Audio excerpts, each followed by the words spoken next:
দাদা আপনার কি নাম? আমার নাম সুরেন্দ্রনাথ রানা। সুরেন্দ্রনাথ রানা। সুরেন্দ্রনাথ তা রানা। আপনাদের কি এই বস্তি বাড়িটাই আপনাদের, তাই তো? হ্যাঁ, এই বাড়িটাই আমার। আচ্ছা আচ্ছা, এইটা রান্নাঘর। এই রান্নাঘর, হুম। এই যে বড় বড় ওয়াল। এইটা কি আপনাদের বাথরুম? মানে এখানে জলের ব্যবস্থা, তাই তো? ঠিক আছে। তা আপনি কি কাজ করেন? আমি সেলাই কাজ করি, দর্জি কাজ। দর্জি কাজ। তাতে মানে নিজের দোকান না অন্যের দোকানে? অন্যের দোকান, আচ্ছা। অন্য লোকের কাজ করি। তো তাতে আপনার কি পয়সা দেয়? আমার যে 1500, 2000 এই। তো এতে আপনি কি করে সংসার এতে চালাচ্ছেন? সংসার চালাতে আমার খুব কষ্ট হয়। আপনার খাইয়ে না খাইয়ে দিন আনি দিন খাই, নুন আনতে পান্তা বুড়ো হয়, আচ্ছা। এই অবস্থা চলে। তো আপনার কজন লোক ফ্যামিলিতে? আমরা লোকজন ফ্যামিলিতে 5 জন। 5 জন।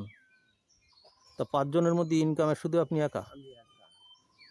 অনেক জায়গায় আছে, অনেক বাড়িতে বাড়ির মহিলাও কাজ করে। তা আপনাদের কি কাজ করে কিছু? না, আমাদের বাচ্চা নিয়ে এখন তো কোনো কিছু কাজ করতে পারে না। বাড়ির হাত পা গিড়িয়ে ব্যথা, এইখানে ব্যথা, এইখানে ব্যথা, মানে চিরুনিটাই উঁচু করতে পারে না, এমন অবস্থা। মানে আপনার ওয়াইফের? হ্যাঁ, ও, 1,500-2,000 টাকায় আপনাদের সংসার চালাতে হচ্ছে। তা এতে তো চলে না। এ তো মানুষ শুনলে বলবে যে এ তো 1,500-2,000 টাকা তো মানুষের এমনি হ্যাঁ, হাত খরচাই লেগে যায়। হাত খরচা লেগে যায়। তা দিয়ে একটা 5 জনের সংসার চালানো সম্ভব? তাহলে বুঝতে হবে যে আপনারা কত কষ্টে আছেন, তাই তো? আপনার কি নাম বলেছেন? আমার নাম সুরেন্দ্রনাথ রানা। রানা। আর এই জায়গাটার নাম কি? এই সংহতি। সংহতি। সংহতি, ফুলতলা সংহতি। এটা আছে রেল লাইনের পাশে, তাই তো? আচ্ছা আচ্ছা। তাহলে এই ভিডিওটা করা থাকলো, আপনার নামও বলা থাকলো। যদি কেউ আপনার নাম উল্লেখ করে যদি কোনো সাহায্যের হাত বাড়ায়, তাহলে আমি নিজে এসে আপনাদেরকে সেই সাহায্য ব্যবস্থা করে দেব। তারা যদি বলে যে তাদের নাম্বার দাও, তাহলে আপনারা নাম্বার দিয়ে দেবেন, সেই নাম্বারে তারা যোগাযোগ করে আপনাকে সাহায্য করবে, বুঝছেন? আজকে তো যান নেই না? ও, আপনাদের রান্না বান্না এই গ্যাস না কাঠের? গ্যাস নাই আমাদের, হচ্ছে কাঠের রান্না করি। কাঠের রান্না। তা কাঠটা জোগাড় করেন কোথায়? কিনে আনতে হয়। ওরে বাবা, কাঠ কিনে 1,500-2,000 টাকায় সংসার চালানো! হ্যাঁ? আচ্ছা। তো ওইটাই কথা যে এইসব লাইনের পাশে যারা বাস করে, অনেকে ওই দেখে যে ওরা বাস করছে ওখানে, কিন্তু কিভাবে যে বাস করছে সেইটাই তো অনেকে জানে না। হ্যাঁ, কেউ খোঁজ নেয় না। আমার তো মনে হয় সরকারও খোঁজ নেয় না। হ্যাঁ, যে এরা উদ্বাস্তুকে কিছু নেই, এগিয়ে হেল্প করা দরকার। হ্যাঁ, যাদের আছে ধরেন 5 কাঠা আছে, তার আর কোনো ঘর হয়নি, সে একটু কাগজপত্র জমা দিল, তার ঘরটা এসে গেল। কিন্তু আমি যে দেশেই যাচ্ছি, ওই একটা আমি বলবো একটা খারাপ জিনিস এদেশের, যে যার কিচ্ছু নেই, জিরো, সে পাবে না, আর যার একটু আছে সে পাবে। এটা কি আসলে মানবতা? যে যার জিরো তারই তো বেশি প্রয়োজন সাহায্যের, আর যার একটু আছে তার না হলেও চলবে। তার একটু জায়গা আছে, এরকম একটা কুড়িয়ে বেঁধে সে থাকতে পারবে। কিন্তু যার মোটে কিছু নাই, তাহলে তো সে বেশি অসহায়, তাকেই তো বেশি সাহায্য করতে হবে। তা সরকারের এই নীতিটা আমার পছন্দ না, যে যার কিছু নেই, জিরো, তাকে কিছু দেওয়া হবে না। অফিসে গেলে বলবে কই তোমাদের কার্ড আছে, কি আছে, তোমাদের জমি আছে? নেই। তা নেই, তাতে তোমরা কি পাবা? জমি নেই তো গড় দেবো কি? তাহলে এই মানুষগুলো কি মানুষ না? এদের এরা কি মানুষ না যে এরা সরকার থেকে কিছু পাবে না? জমি নেই বলে পাবে না? আরে জমি নেই বলেই তো আরো বেশি পাওয়ার দরকার এদের।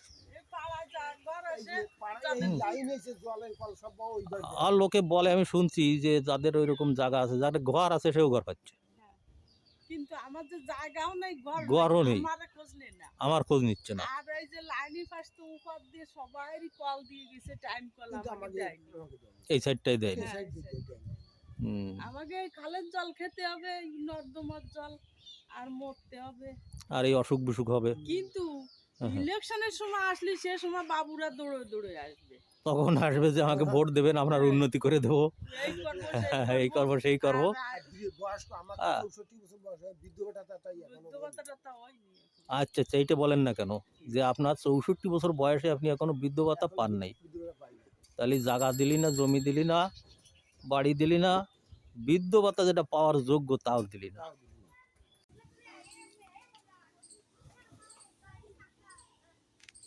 বলো দুটো কথা। আচ্ছা, আহ, পায়খানা বাথরুম নাই, আপনাদের এই বাথরুম টুম কোথায় আছে? বাথরুম তো আমাদের নাই, বাথরুম কোনো রকম একটু ইটি দিয়ে এই পায়খানা নাই, কাপড় বাথরুম দিয়ে ঘিরা এইভাবে মানে ভালো বাথরুম কিছু নেই? ভালো bathroom না, নাই। বাথরুম নাই। আচ্ছা আর আচ্ছা আচ্ছা। এত ইসে দুর্যোগে বাস করি, এখানে থাকি, কোনো সাহায্য সহানুভূতি তো নেই। তারপরে রেল লাইনই রেল পরে লাইনের পাশে তো আমাদের আচ্ছা, এই রেল লাইনের পাশে এখানে কোনো সময় আপনারা থাকাকালীন কোনো অ্যাক্সিডেন্ট কিছু হয়ে গেছে? হ্যাঁ, তাই? পরে 3 মাসে 3টে কেটে গেল। এই সদ্য 3 মাসে? হ্যাঁ, তাই এই নাকি? 3 মাসে আমার হ্যাঁ। নাতনির বয়স যখন 21 দিন, তখনই একটা কাটা পড়লো। আমরা তো সবাই সন্ধ্যায় আলো দিয়ে ঘরে দরজা আটকায় এটা রাত্রে কাটা পড়ছিল? হ্যাঁ, ঘরে আচ্ছা। আটকায় দিয়ে আলো দিয়ে হ্যাঁ। ওই আতুরে, তখন আতুর গায়ে ওদের হুম। দরজা খুলে রাখা যাবে না, কিন্তু আমরা তো টের পাইনি। হুম। ও ওইখানে কোথা দিয়ে কুম্ভকাশীপুর থেকে না কোথা দিয়ে এসে মদ টদ খাইছে, খাইয়ে টেয়ে, ও পুরুষ ছেলে তারা? হ্যাঁ, হুম। তখন মানে মাতাল ছিল, মাতাল অবস্থায়? মাতাল না কি তা বলতে পারবো না সঠিক, কিন্তু আমি ওই সারাদিন খাটাখাটনি করে আমি একটু ঘুমের মতো আসছি, হুম হুম, তখন 8টা 7:30 বাজে। আচ্ছা তা বড় মেয়েটা তো ঘুমাচ্ছে বাচ্চা না, ওর কোলে বাচ্চা 21 দিন বয়স, হ্যাঁ ওই শীতের সময় কোলে নিয়ে বসে আছে।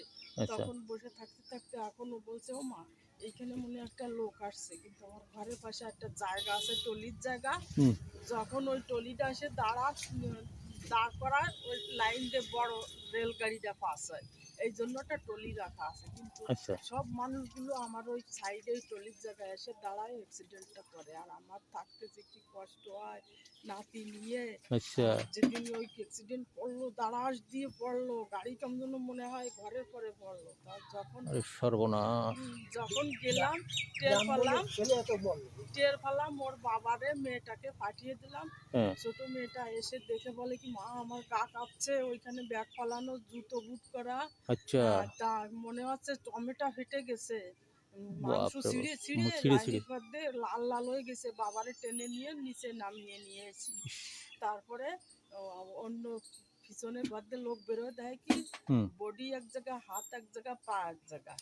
আচ্ছা কিন্তু আমার ঘরের সোজাই ঝাঁপ মেরেছে, বডিটা ওইদিকে ঠেলে নিয়ে গেছে। এই 3 মাস অন্তর অন্তর 3টে কেটে গেল, 3টে এই একই আচ্ছা জায়গায়। তো এইখানে কি, তা এই সমস্ত সমস্যা তো আছেই। হ্যাঁ, আর এমনিতে মানে মদ গাঁজাখোর যারা আছে, মানে খারাপ লোক, তারা কি কোনো সময় এখানে এসে ডিস্টার্ব করে কিছু? আসে এই রাস্তায় এখান থেকে ও ফোন দিলে বুঝে রাস্তায় যায়। লাইনের পাশে ও মোটামুটি আপনাদের ঘরে কোনো সমস্যা করে না? না, ঘরের দিকটা পুরো এই আচ্ছা। রাস্তা পথে সব হবে। আপনাদের তাহলে বাচ্চা কাচ্চার মধ্যে 2 মেয়ে, তাই তো? হ্যাঁ, তা ওই ছেলেপেলে নেই। ছেলে নেই, তার মানে আপনাকে ভবিষ্যতে দেখার কেউ নেই? না, আচ্ছা মেয়েটাকে বিয়ে দিলাম, জামাইটা তো মানুষ। মদ গাঁজা খায়, জুয়ে খায়। ও তাহলে সেও 3 মাসের সময় রেখে গেছে, আর দেখতেও আসে না, বলেও না। মানে ওই বাচ্চা 3 মাস ওই সময় রেখে চলে গেছে? পেটে ফেটে গেছে। যে আচ্ছা আমি কাজে যাচ্ছি, টাকা পয়সা পাঠায় দেবো, হ্যাঁ, হ্যাঁ। দেখাইও কি অবস্থা হুম। করে রাখলাম। আর এখন ওই সেই নাতি নিয়ে তা সে ছেলের কি বাড়িঘর নেই? সবই আছে, কিন্তু ছেলে তো মানুষ না, এত বুঝতে পারি না। দেখেছেন, এইটাই তো মা বাবার ভুল, বুঝতে না পেরে মানে যেখানে সেখানে দেওয়া। এখন এই যে নিজেরা পস্তাচ্ছে, এই বুড়ো বয়সে মেয়ে, বুড়ো বয়সে হ্যাঁ, 2টো মেয়ে আর ঘাড়ে, ইনকাম হচ্ছে ওই, আর ওদিকে নাত নিচ্ছে, তো বড় মানুষের খরচাচ্ছে, তার পিছনে তার পিছনে বেশি খরচা, দুধ টুধ লাগে। দুধ কিনা লাগে, লাগে। আর সপ্তাহ অন্তর অন্তর ডাক্তার, ডাক্তার ডেলি সপ্তাহে ডাক্তার, ডেলি সপ্তাহে। ঘরে সর্বনাশ, এ কি করে সামলাবেন? আর এই ছোট মেয়ের বিয়ে হয়নি নাকি? তা ও কিছু করে? ওই বাড়ি বুঝে টুসে বাড়ি বসে একটু শুধু মতো কাটাকাটি কাজ করে। তাতে কি বা ইনকাম হয়? তাতে চলে যায়। হুম, ঠিক আছে। তা আপনার এই মেয়ের যদি বাচ্চাটা একটু বড় থাকতো, তাহলে মানে ভালো জায়গায় বিয়ের ব্যবস্থা করে দিতে পারতাম, কিন্তু এত ছোট বাচ্চা তো এইভাবে কেউ বিয়ে করবেও না, বা তার দ্বারা সম্ভব হবে না। ঠিক আছে ঠিক আছে, যাই হোক, ভালো থাকেন। যদি কোনো সাহায্যর খবর পাই আপনাদেরকে আমি সেই খবরটা দিয়ে যাব, আপনাদের সঙ্গে যোগাযোগ করিয়ে দিয়ে যাব। ঠিক আছে, ভালো থাকেন, হ্যাঁ। আচ্ছা।